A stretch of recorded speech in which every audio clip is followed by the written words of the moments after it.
আসসালামু আলাইকুম। আজকের পর্বে থাকছে খুব সুন্দর একটি বড়ার রেসিপি। রেসিপিটি হলো কচুরমুখী দিয়ে কি বড়ার রেসিপি। সো এখানে আমি 3টা কচুরমুখী নিয়েছি। এটাকে কচুরমুখী বলে না কচু বলে আমি শিওর বলতে পারবো না। যাই হোক, এই মুখীগুলাকে আমি এভাবে চিকন করে পলে নিয়েছি। তারপর আমি এখানে দিয়ে দিব, আগে থেকে আমি মুসুরির ডাল আর ভাতের চাল ভিজিয়ে 3 থেকে 4 ঘন্টা ভিজিয়ে বেটে নিয়েছিলাম, ওইটা আমি এখানে দিয়ে দিব।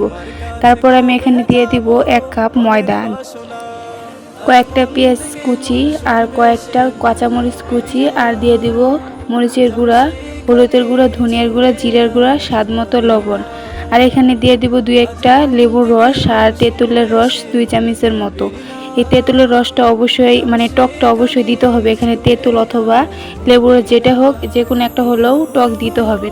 তারপর আমি এটাকে ভালো করে মেখে নিব। নেওয়ার পর আমি চুলাতে চলে যাব। চুলাতে আমি একটা তাওয়া বসিয়ে নিয়েছি। এখানে আমি পরিমাণ মতো তেল দিয়ে নিব। এটাকে আমি বড়াগুলো আমি ডুবা তেলও ভাজবো না, আবার একদম কম তেলও ভাজবো না, মিডিয়াম অনুযায়ী তেল দিয়ে ভালো করে আমি বড়াগুলোকে এভাবে দিয়ে কিছুক্ষণ ভেজে নেব। তারপর আমি বড়াগুলোকে এভাবে উল্টিয়ে দিব। উল্টানোর পরে আবারও কিছুক্ষণ এপিঠও ভেজে নেব। এরকম করে এপিঠ ওপিঠ ভালো করে ভেজে নেব। নেওয়ার পরে ভালো একটা কালার আসার পরে, যে এরকম হওয়ার পরে পিঠাগুলো আমি উঠিয়ে নিব, বড়াগুলো উঠিয়ে নিব।